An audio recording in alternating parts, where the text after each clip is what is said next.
गुंडे लोग और गुंडा उम्मीदवार जो किसी के दफ्तर में एंटर हो जाए, हम भी ये काम कर सकते हैं, लेकिन हमें नहीं सिखाया गया। हमने कल भी रात को जो अपने वर्कर्स हैं, सपोर्टर्स हैं, उनको कहा है कि आपने किसी के दफ्तर पे हमला नहीं करना, किसी को कुछ नहीं कहना, क्योंकि ये इलेक्शन हम जीत रहे हैं।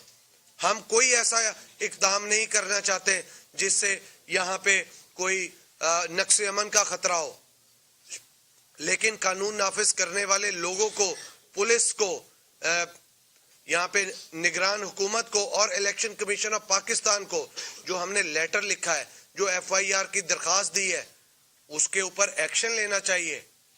अगर आप एक्शन नहीं लेंगे, ऐसे ही छोड़ देंगे, कल को तो किसी के घर से किसी को भी कोई उठा के ले जाएगा और पुलिस स्टेशन में जाके जमा करा देगा।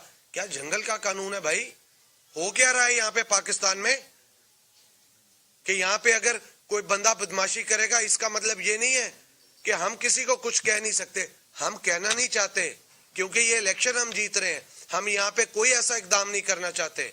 मैं मुद्दबाना अपील करूंगा इलेक्शन कमीशन ऑफ पाकिस्तान से और कानून नाफिज करें कि इसके ऊपर फिल फॉर एक्शन लेना चाहिए, ताकि ये जो एक्शन हुआ है, ये जो इकदाम हुआ है काबिल मुज़म्मत, इसके ऊपर तमाम पीपल्स पार्टी के लोगों को ये पता चले कि कानून हरकत में है। मैं बैरिस्टर आमर साहब को कहूंगा कि वो भी दो अल्फाज इसमें कहें। देखिए जी, 8 फरवरी को इलेक्शन होने जा रहे हैं और ये इंतखाबात कोई खैरात में नहीं मिले हैं। इसके लिए एक जद्दोजहद की गई है, जनरल अयूब के खिलाफ, जनरल याहिया के खिलाफ, जनरल ज़िया के खिलाफ, जनरल मुशर्रफ के खिलाफ। और जब ये ज़िया की बाक़ियात जनरल ज़िया की गोद में बैठे थे, उस वक़्त हम लोग जद्दोजहद करके इलेक्शंस ले रहे थे। अब ये 8 फरवरी के इलेक्शन को ज़िया की बाक़ियात